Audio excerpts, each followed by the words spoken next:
to another edition. We are being blinded by the sun again this evening. Made a strange appearance today, wasn't expecting. So, what's happening this week? Another upgrade this week. 24-hour timer, or a 24-hour 7-day timer is going to go on the control panel. Sorry, forgot to grab it.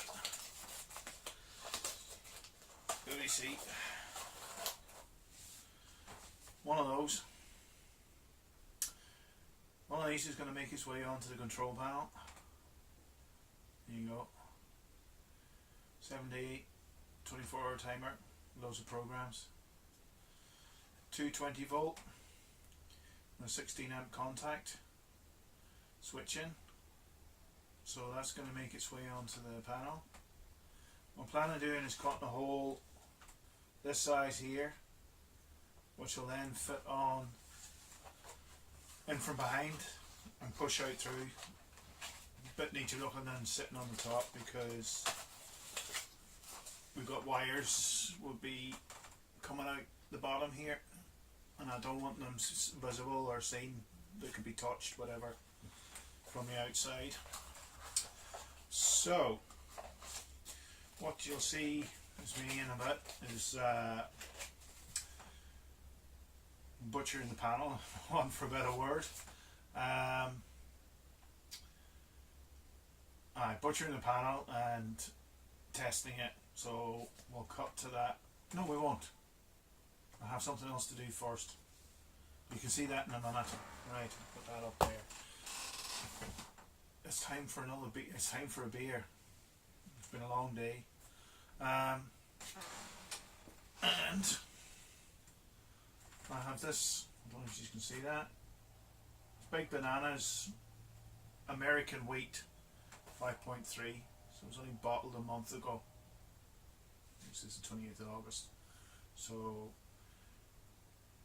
I've seen a few reviews of this, and a lot of people are raving about this, so I can't wait to taste it. So, seeing as an American wheat, I may as well use a proper American wheat glass. Why not? Right, let's crack this bugger open. Oh, good hiss. That's a good start. Right, here we go. Jeez, that's a beast of a glass. But anyway, it's been out of the fridge this for about 20 minutes. No, 10 minutes. So good carbonation and good, lots of bubbles being coming out.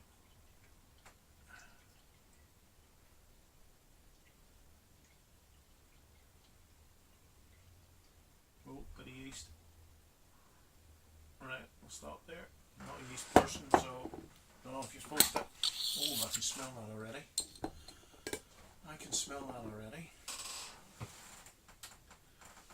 Could be the glass. It's not giving it a cap, but there's definitely carbonation in it. Glass wasn't that clean, so let's have a smell. Fruity. Definitely fruity, you know. I don't know what I can't remember what hops we used in this, but smells good. Let's go in for a taste.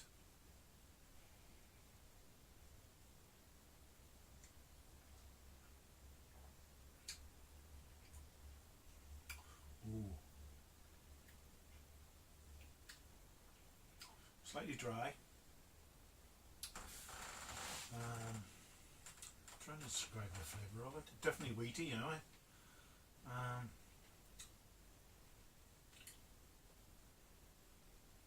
don't know. So I don't drink that many wheat beers, so I think I've put myself off wheat beers because I made one of them Kit raspberry wheat beers and it was rank. And I think since then that's put me off. But that's good. And Frank's raspberry wheat beer. Now that was a cracker. I still have 2 bottles of that, so I'm trying to savour them because that was a very nice wheat beer. This is good too. Trying again. It's definitely fruity. I'm trying to figure out what. Slightly mango, is it? That's what it smells like.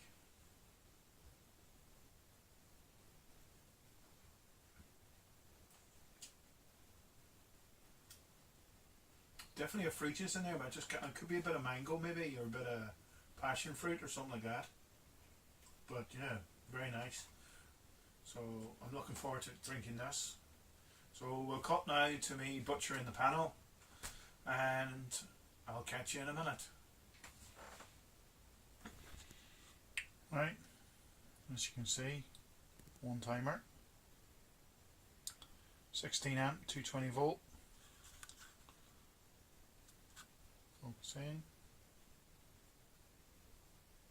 Maybe not. Yeah, 16 volt, 16 amp relay. So it's only bringing on a contactor in behind the panel.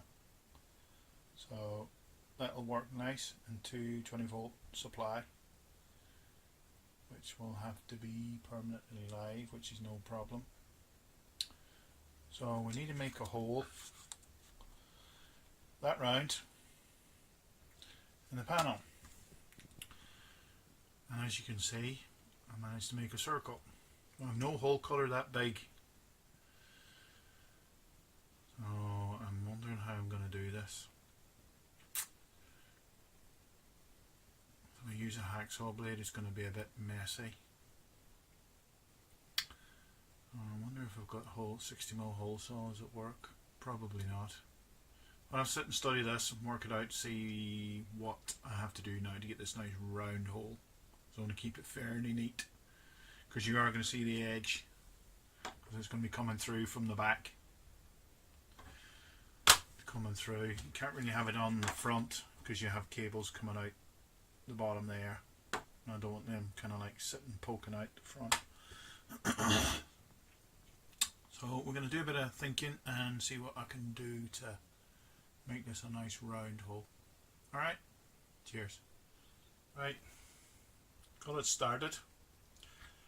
Not as neat as I was hoping.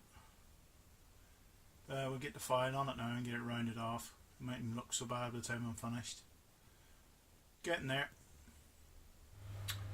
Right, missed a few steps there, but you can see the light on it. There we go. It's in. I had to put a bit of profile around it just to tidy up the hole, but it looks the base. You can see it's 5 to 9. A quick program set just to see how this operates.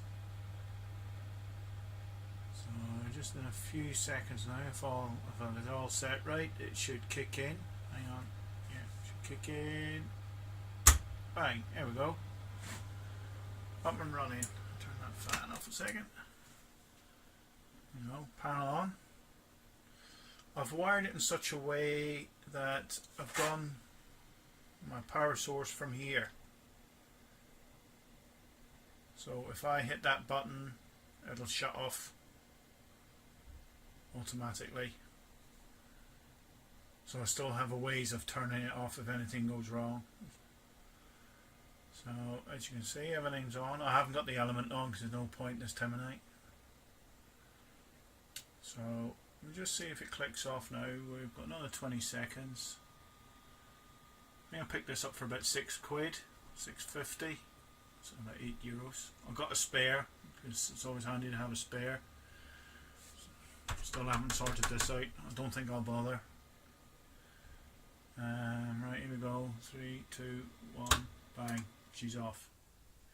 I think that's the result. As long as it stays working. Battery backup as well.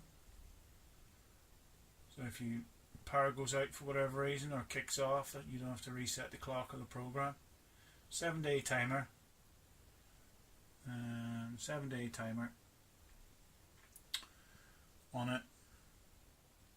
So 16 amps. It's only bringing on a contactor, which is probably less than an amp to bring on the panel, rather than switching everything. So I think that's a result, and I'll catch you in a bit. Thanks. Right, that was me. You saw just working on the panel, fitting the time clock. Works a treat. Did a few more tests on it after showing you that clip. Yeah, switches on, switches off. So that helped me save an hour in the morning on the brew day. So I can get up, put kettle on, come out, mash in, and weigh out hops and that after I've mashed in. So that'll save an hour on a brew day, which is great. I'll have to wait for an hour, 45 minutes for HLT getting up to temp. So it'll be up to temp as soon as it come out. Couldn't ask for a better. I don't know why I didn't put it on sooner. Bit of carbonation on this, Stephen. But yeah, cracking beer. Definitely having a little more taste of it. Definitely, I think it's mango or passion fruit flavours coming off this. It's very, very nice.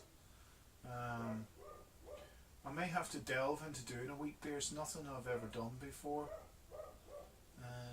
Definitely have a go making a fruit one.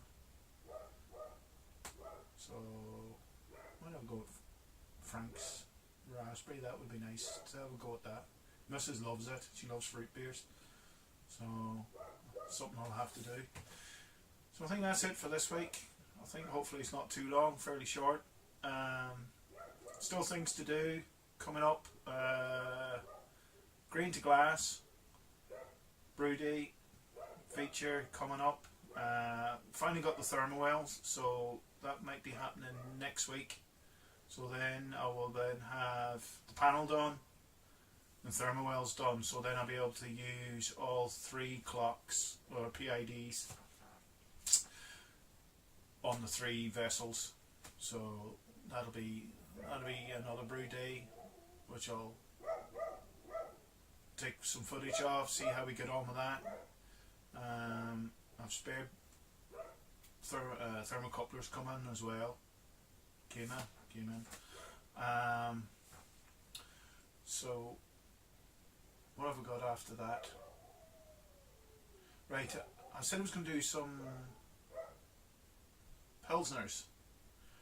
Looking at conditioning time of 3 degrees. Now, I don't know if that's supposed to be conditioned in a bottle or conditioned in the fermenter for 4 weeks.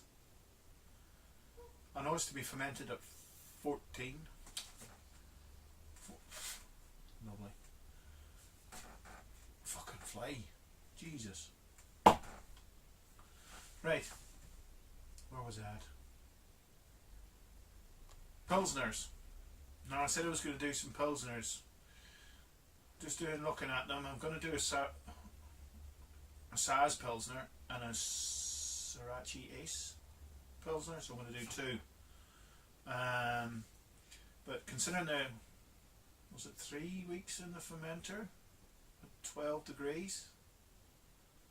Do you ramp it up after that, or do you drop it down to 3 degrees and let it condition for another 4 in the FE, or do you just let it, you bottle it at 3 and then keep it cool? I don't know. I'm going to have to do more research on it, I suppose. Have a look to who's been brewing Pilsners. That's a good idea. Check to see who's been brewing them. Yeah, so they're on hold maybe for a couple of weeks. I'm going to do the Flemish Red, which is not in the Bible, it's in another book I have. I'll mix that up. I think it's got aromatic malt and flaked maize, Cara Red, I think. No, Special B, Belgian Special B, pale malt, and a few other bits and pieces. That looks nice, so can't wait to try that out. So I'll do a brew day footage of that, see how we get on. Then we used flake maize before. It's going to be 1.5 kilos I'm going to use. Well, I do 27 litre batches, so normally it says 1.2, 1.3. By the time I've scaled it up, all I have is 1.5 kilos that I'll have to do. It'll give it a good body. I don't know if it gives it flavour or anything, does it? I presume it does. That'll be the next brew. I've done the red XL, which would be the green to glass. So that I have it brewed. It's in. Just another week, and that'll be bottled. And then we have to wait 2 weeks because I'll do a bottle. I'll probably have it on tap, but I'll do I'll open a bottle. That's what I'm trying to say, and go from there. We'll do a taste test at the end. So I don't have to split it in 2 parts because they've been quite long. We'll see. I might just do it as one big video. If you want to watch it, watch it. If you don't, you don't. So I think that's enough for this week. A few more things in the pipeline. A few more upgrades. Must put my new tray up. Haven't done that yet. So that could be another one. I've got some taps I want to show you. That'll be another week or 2. That I've managed to black. I have 2 on tap as it is, but I've got 2 more, and I have 4 kegs. But I want to get a Kiza, but I've got nowhere to put it. So kind of stuck. So I have 2 regulators and 2. So I've got 2 on tap and I have 2 on gas. So I'll keep a pipeline going. So I've always got. They're sitting on gas for a week. So that's the way I operate. I'm